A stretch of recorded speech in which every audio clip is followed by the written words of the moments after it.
blockchain is a method of storing data. Data is stored in blocks which are linked to the previous block. But what does a block look like? Each block contains data of transactions, a unique fingerprint for all the data in the block called a hash. A hash of the previous block's data. Data in the block usually consists of transactions. A block can contain hundreds of transactions. IME sending Mark $1,000 is an example of a transaction in a block. A hash is a unique combination of letters and numbers. It is like a fingerprint for the data in a block, and it is always unique to every block in the blockchain.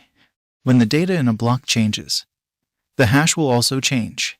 Hence, in a transaction, if the amount being sent IME to Mark changes from $50 to $100, the hash of the block will completely change.